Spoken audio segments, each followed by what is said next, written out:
Have you ever wondered in the middle of the night? Why do we always hear that new viruses seem to come from China?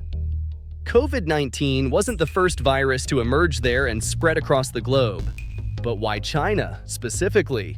Is it just because of its huge population? Well, India has over 1.3 billion people too. Is it because Chinese people eat wild animals like bats? Not exactly. The truth is more complicated. And even if other countries also consume unusual animals, China still ends up being the epicenter. So, why is that? And could we see more outbreaks coming from there in the future? Welcome to Midnight Reflections, where curiosity never sleeps. Now, let's find out. Where curiosity never sleeps. At the start of 2020, Chinese authorities admitted they were facing a new virus after hospitals reported patients with similar symptoms, high fever and severe pneumonia. Within 2 weeks, they informed the World Health Organization. Soon, investigations revealed the virus was zoonotic, meaning it came from animals. The cases were linked to a seafood market in Wuhan. Although it wasn't 100% confirmed as the origin, 27 out of the first 41 patients had visited that market. Authorities shut it down immediately. This scenario echoed what happened back in 2003 with SARS. That outbreak also began in China, linked to a similar market in the south. In just 6 months, SARS spread to 26 countries and killed 774 people. Fast forward 17 years, and history repeated itself.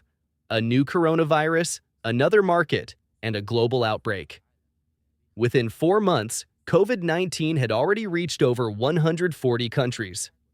By March 19, 2020, there were more than 227,000 confirmed cases worldwide and over 9,300 deaths.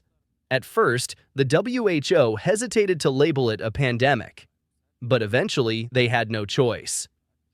Countries around the globe closed borders, canceled flights, shut down schools, and banned gatherings. So why are Chinese markets often the source of these viruses? The answer lies in one word: diversity. Unlike typical markets, Chinese wet markets sell not just chickens and ducks, but also bats, snakes, pangolins, and even tigers. These animals are crammed together, stacked in cages. The ones below are exposed to the waste and fluids of those above. Viruses easily jump between species. When a vendor touches or butchers an infected animal, the infection can pass to humans. From there, it spreads. But why did China allow these markets to exist in the first place? The roots go back to the 1970s, during a devastating famine that killed over 36 million people. To fight hunger, the government encouraged small farmers to raise wild animals as an alternative food source. Over time, those small farms grew into massive businesses. Laws were passed that classified wild animals as a natural resource that could be commercially exploited. By 2004, just 1 year after SARS, the wildlife trade in China was already worth $14 billion. By 2018, it had grown to $20 billion. The industry became so profitable that the government itself supported it, promoting the use of exotic animal products for medicine and even as supposed sexual enhancers. But here's the catch: most ordinary Chinese people weren't the ones eating this meat. It was mainly the elite and wealthy.